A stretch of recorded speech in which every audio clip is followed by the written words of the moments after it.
Il est 19h30 sur RTI2. Madame, Messieurs, bonsoir. Soyez les bienvenus si vous nous suivez depuis le nord de la Côte d'Ivoire, les sommaires. Ce mercredi 14 février donne le top départ du carême chrétien. Ce matin, les fidèles catholiques ont reçu la cendre. On en parle dans quelques instants. Et puis, au Sénégal, le président Macky Sall a réuni ses ministres sur fond de rumeurs d'amnistie.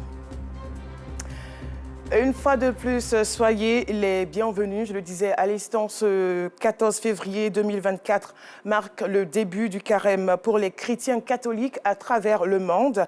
Un temps de privation de nourriture, de pénitence et de purification qui va durer 40 jours. Des fidèles catholiques de Côte d'Ivoire ont convergé ce matin vers les églises pour l'imposition des cendres afin de marquer le début de cette période. Nos reporters Fedana Yeo et Kader Bachil ont sillonné certaines paroisses dans la commune de Cocody. Voici le reportage.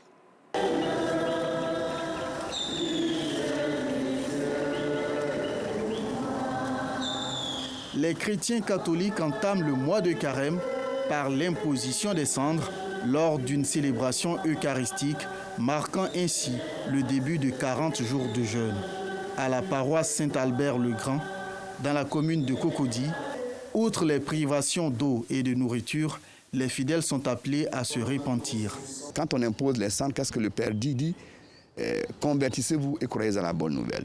Les cendres sur soi, c'est pour dire je vais faire pénitence, je vais me convertir. Je suis prêt à pleurer mes péchés. Je suis prêt à être contrit. Je suis prêt à être humilié. Je suis prêt à demander pardon, à reconnaître mes torts en vue de me convertir. Donc c'est vraiment ici, c'est un examen de conscience très fort. Pour certains croyants, c'est une opportunité de renforcer leur engagement dans la foi chrétienne par la discipline et la méditation. C'est un moment fort pour l'Église catholique de pouvoir se rapprocher, de pouvoir prier et intercéder. Un temps de conversion véritable.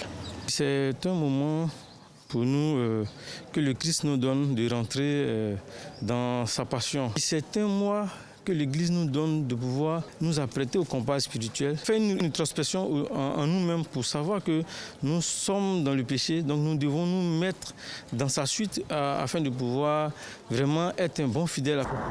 À la paroisse Saint-François-Xavier d'Anono, toujours dans la commune de Cocody, le message est le même. Les fidèles doivent profiter de ce mois de pénitence à bon escient, en respectant les 3 piliers essentiels sur lesquels ils reposent.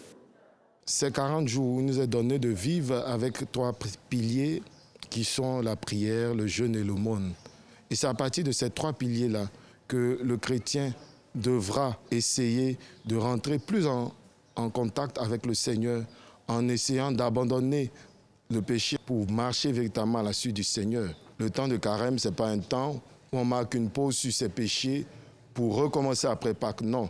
Le temps de carême, c'est un temps de coupure. On prend des résolutions fermes pour pouvoir avoir la grâce de Pâques. La grâce de Pâques, c'est la grâce d'avoir des cœurs renouvelés par la résurrection du Christ. Le carême catholique conduit à la célébration de la Pâque, symbolisant la résurrection de Jésus-Christ. Tout comme le Nouvel An, la célébration de la Saint-Valentin est une tradition pour les amoureux. Si habituellement cette période de la fête de l'amour se veut faste pour les commerçants, ce n'est pas le cas cette année. Selon les amoureux et certains vendeurs de pots de fleurs, ce manque d'engouement est dû à la 34e édition de la Coupe d'Afrique des Nations. Cependant, les propriétaires de complexes hôteliers et restaurants font de bonnes affaires. Un élément de Justin Kwasi à suivre dans nos prochaines éditions. Au soir du 11 février 2024, les éléphants de Côte d'Ivoire ont remporté la 34e édition de la Coupe d'Afrique des Nations. Et comment les Ivoiriens ont vécu ce moment? Réponse avec Nour Sangari. William Paul Tous-Ekong, international nigérien, inscrit à la 38e minute, le premier but de la finale de la CAN 2023 entre la Côte d'Ivoire et le Nigeria, avec des sueurs froides, des visages crispés. Les supporters ivoiriens du village CAN d'Abobo Baoulé espèrent toujours. Non, je trouve que le match est vraiment super. Je trouve qu'on est sur la bonne voie. Je pense que l'entraîneur Mess Faye a fait le bon classement et la bonne tactique. Et je suis confiant. Je sais que la Côte d'Ivoire va remporter cette CAN. Et je suis fier, je suis confiant, je suis serein. Et là, vous voyez tout ce beau public. Aujourd'hui, le match commence. C'est un match qui est, on va dire, assez serré, mais on va remporter. On est très serein. Cette CAN, ça reste en Côte d'Ivoire. À la locodrome du plateau d'Okuyi, une commerçante a le moral haut. Franchement, ça me fait un peu bizarre, mais j'ai encore la force, j'ai la foi. Je sais que Dieu va agir. C'est le Seigneur qui fait tout. J'ai prie Dieu que la Côte d'Ivoire gagne, les éléphants gagnent. Pour qu'ils viennent manger, ils viennent boire. À 2 pas de ce lieu, tellement confiante, la famille Touré donne même le pronostic du match. En tant qu'Ivoiriens, nous savons que le découragement n'est pas ivoirien. Et nous savons très bien que nos jeunes gens ne vont pas nous mettre la honte en présence du président Alassane Ouattara, qui a tout mis à leur disposition. Et le peuple ivoirien, droit derrière eux, tout le monde est levé et mobilisé. Je pense que nous allons pouvoir remonter la pente et mettre un deuxième but de plus, parce que notre pronostic ici, c'est 2-1. Je suis sûr que le Nigeria ne va plus ajouter un seul but et nous, on va mettre nos 2 buts. Tranquille, on regarde la télévision, on est ensemble en famille et c'est une grande joie. Bon, ça a commencé avec beaucoup de suspense. Il y a beaucoup d'émotions, comme vous-même vous le voyez. On se dit qu'avec tout le parcours qu'on a déjà fait, il n'y a plus rien qui nous fait peur, donc forcément, on va remporter la finale. À la 62e minute, Franck Yannick Kessié, international ivoirien, inscrit le premier but ivoirien. C'est l'égalisation. À la 81e minute, Sébastien Haller vient sceller le match avec le deuxième but ivoirien.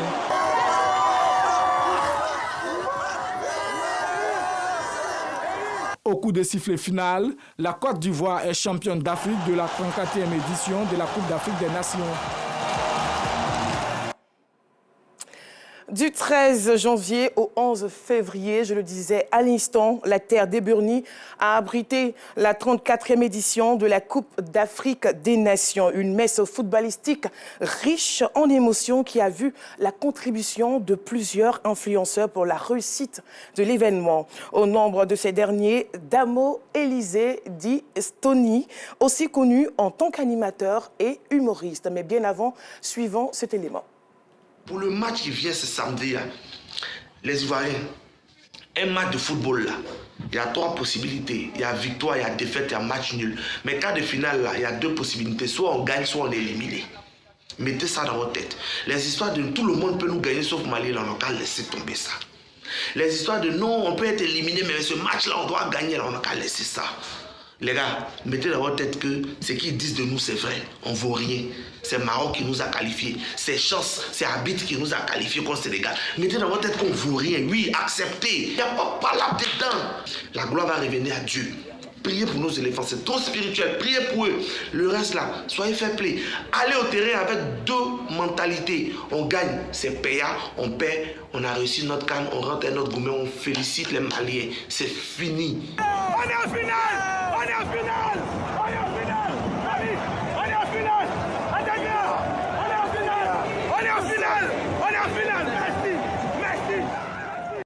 Nous sommes en compagnie de Damo Élisée, humoriste, web influenceur, Stony, qui, à sa manière, a réussi à faire vivre cette 34e édition de la Coupe d'Afrique aux Ivoiriens. Alors dites-nous, comment est-ce que cette aventure a commencé? Est-ce que vous avez été contacté par le COCAN ou ce fut une envie personnelle de faire vivre toute cette émotion-là aux Ivoiriens?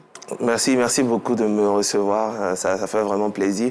Je pense que c'est depuis qu'on sait qu'on va organiser la CAN, qu'en tant que créateur de contenu, on s'est dit qu'il ne faudrait pas qu'on manque cet événement. Donc il y avait déjà un projet de création de contenu sur la CAN qui a été monté, on l'a monté et puis quand on a commencé les préparatifs, même avant le début de la compétition, que ce soit au niveau des infrastructures, des critiques qu'il fallait apporter pour la réussite de la CAN, on était déjà présents. Voilà, donc je crois que ça a commencé bien avant le début de la compétition pour ceux qui me suivent.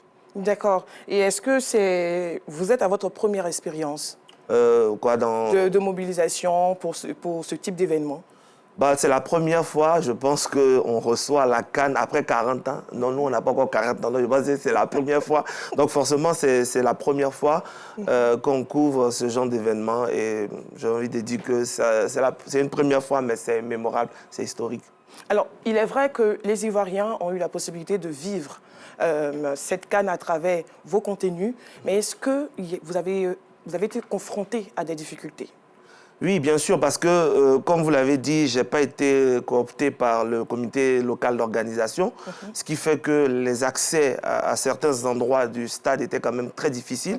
Moi, je luttais mes tickets. Souvent, il y a des vieux mères à qui je demandais les tickets. Surtout pour les matchs des éléphants, ce n'était pas gagné d'avance. J'étais comme tous les Ivoiriens, j'achetais mes tickets.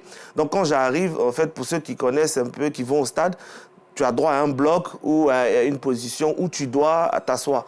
Avec ton ticket, tu ne dois pas aller autre part. Donc si on doit faire un peu le tour du stade, montrer ce qu'il y a à faire, avec un ticket, c'est compliqué. Mais juste que, parce qu'on a un visage, avec les volontaires que je remercie, qui ont été vraiment très, très gentils, très aimables, ils ont quand même regardé, ils m'ont laissé passer sur certains blocs pour que je puisse travailler. Sinon, sans badge, c'était compliqué. Vous voyez que j'étais vraiment dans le public. Et quand je dis public, c'est pas VIP, hein. Voilà, c'est grand public. C'est la question que je m'apprêtais à vous poser. Non, c'est pas VIP. Quel type de public qui était... On ne nous a pas donné invitation VIP, on n'a rien. Donc, nous, on prenait le chemin de croix. Quand ceux qui sont habitués, ils savent, on marche des kilomètres. Et puis, bon, on arrive au stade, on fait le rang. Les gens m'ont vu là-bas, normalement. Et puis, voilà, c'est tout ça qui a fait que les contenus étaient originaux. Et puis, les gens se sont retrouvés là-dedans. Donc, c'est ces difficultés qu'on a eues. Mais à part ça, je pense que tout était bien. Alors, après cette expérience, ils sont nombreux, tout comme le groupe Yes, le groupe Yodo et Siro, qui ont lancé, à la limite, qui ont lancé un mot d'ordre pour vous permettre d'avoir une récompense pour le travail abattu. Alors, face à ces soutiens, comment est-ce que vous vous sentez? Ça veut dire qu'on a bien travaillé, mais permettez-moi déjà de remercier une personne. Elle s'appelle Madame Maleka Mourad Kondé, qui a permis à ce que nous puissions mener cette aventure. Parce qu'il faut dire que ce n'était pas du tout facile. Il n'y avait pas de soutien. Donc, c'est elle, vraiment, DG de Côte d'Ivoire Tourisme, qui nous a soutenus. Après, avec ce qu'on a fait, les Ivoiriens ont vu, et sur les réseaux sociaux, j'ai eu beaucoup de soutien. Pour moi, déjà, ça, c'est la récompense. Maintenant que des grands frères comme Siro viennent dire, voilà, il faut donner quelque chose, là, ça fait vraiment plaisir. Ça veut dire qu'eux aussi, ils ont suivi. Donc, ce n'est pas forcément une question d'argent, mais moi, je pense que le fait qu'on reconnaisse déjà tout ce qui a été fait, c'est déjà suffisant. Alors, moi, j'ai tout de suite envie de vous poser la question de savoir qu'est-ce que Stony compte faire avec toute cette cagnotte, mais bon, on laisse tomber. On n'a pas encore eu l'argent, on ne peut pas donner ce qu'on va faire avec. On n'a pas encore eu l'argent, là. Cagnotte, on se projette. On va commencer à cotiser. On n'a pas encore donné le numéro même quand on doit faire des dépôts. On se projette. Est-ce que vous êtes prêts à revivre toute cette émotion à la prochaine CAN au Maroc en 2025? Oui, quand on a déjà vécu ça, on a envie.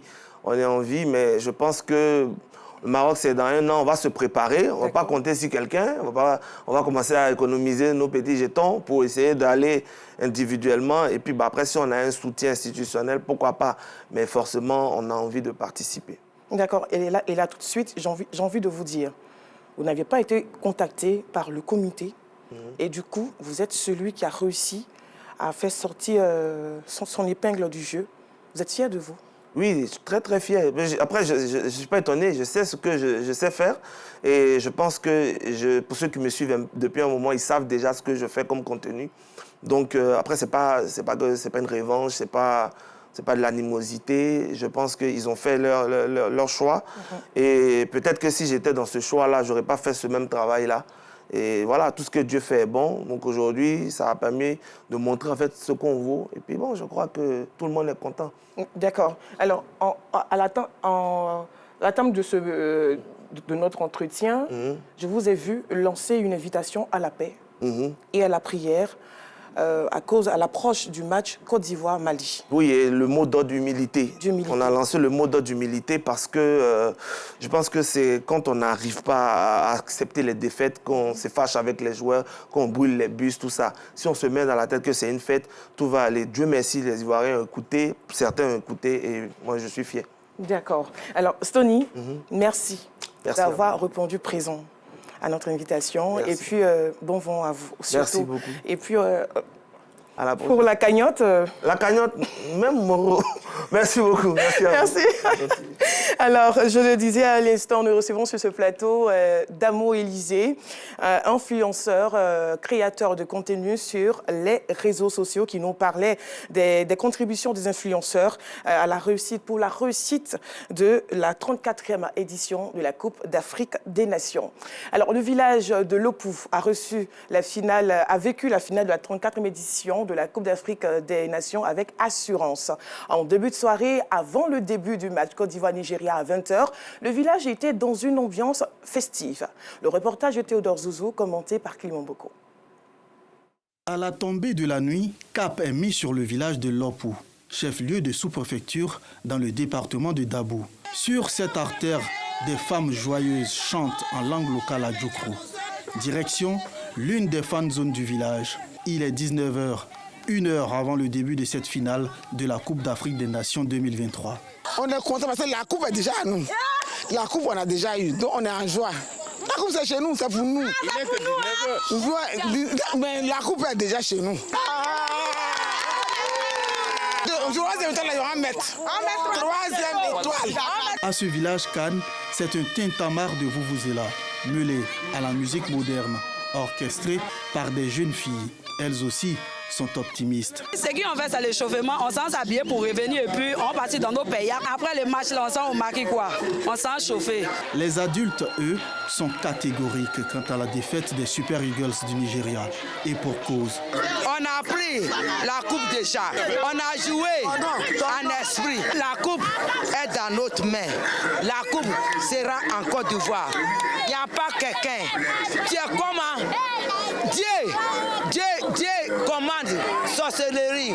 Sorcellerie commande des médicaments. Il n'y a qu'à faire des médicaments. Mais nous, nos sorcelleries là, ça a moyen médicaments. Il n'y a qu'à quitter au ciel pour venir. Nous, on prend là. Nous, on a joué la nuit déjà. C'est un va-et-vient incessant qui s'offre à nous entre le domicile de l'ancien ministre des Sports, René Djedmel Dibi, par ailleurs chef du village de Lopou, et les fan zones du village, lorsque cette opposition Côte d'Ivoire-Nigeria démarre à 20h. Sur un corner, un peu avant la pause, le capitaine des Super Eagles, Williams Trotsekong, a placé sa tête et mis son pays sur la voie du succès. Une situation qui inquiète les supporters et confirme les dires de l'épouse du chef du village de Lopou. C'est ce que je craignais. J'espère qu'ils vont retirer. Parce qu'on n'a pas un bon goal. Donc vraiment, j'ai peur de toutes les attaques nigérianes. Moi, je suis du métier de sport. C'est une finale, on ne va pas lier début et début. Je suis serein parce que nous allons gagner. Au foyer des jeunes, c'est la même anxiété. Mais certains, parmi ses supporters, gardent tout de même espoir. Jamais peur. C'est ça fini. 2-1 pour la Côte d'Ivoire. Et quand arrive l'égalisation à la 63e minute, c'est une joie qui s'empare des supporters. On vient d'égaliser. Nous-mêmes, on sait qu'on va gagner 2-1 pour la Côte d'Ivoire. De retour à la résidence du chef du village, la confiance est revenue. À la 83e minute, Sébastien Haller, d'un geste majestueux, donne la victoire aux éléphants. J'étais sûr qu'on n'allait pas perdre. Parce que quand Dieu vous élève, il vous rabaisse d'abord. Il nous a rabaissé devant la Guinée équatoriale. Il nous a ressuscités. Et avec tout ce que le président a mis pour transfigurer la Côte d'Ivoire, pour faire la Côte d'Ivoire pour l'Occident, il n'y avait pas de raison qu'il ne soit pas récompensé. C'est la sanctification par le travail. Aujourd'hui, la confirmation 3 étoiles. Vive la Côte d'Ivoire. C'est un délire partout dans le village et, ironie du sort, tous convergent vers le domicile du chef du village. On converge vers la maison du chef parce que le chef, c'est le chef suprême d'ici. C'est un chef de parole. C'est un chef vraiment qui a l'amour du peuple. Et grâce à lui aujourd'hui, nous sommes en joie. Nous sommes en joie. Ce qu'il a dit a été réalisé. Ma joie a atteint son paroxysme. Nous pouvons simplement dire merci aux éléphants et merci au Seigneur pour cette coupe que le Seigneur a permis que nous obtenons. C'est une ferveur totale qui s'empare du village de Lopou jusqu'à l'aube, cette nuit du dimanche 11 février au lundi 12 février. Et puis, hors de la Côte d'Ivoire, le président sénégalais Macky Sall a réuni ce mercredi un conseil des ministres scruté comme rarement sous les incitations étrangères et nationales à mettre fin à la dangereuse crise provoquée par le report de dernière minute de la présidentielle. Voilà, fin finale de ce journal. Merci de l'avoir suivi. On se retrouve demain à même heure.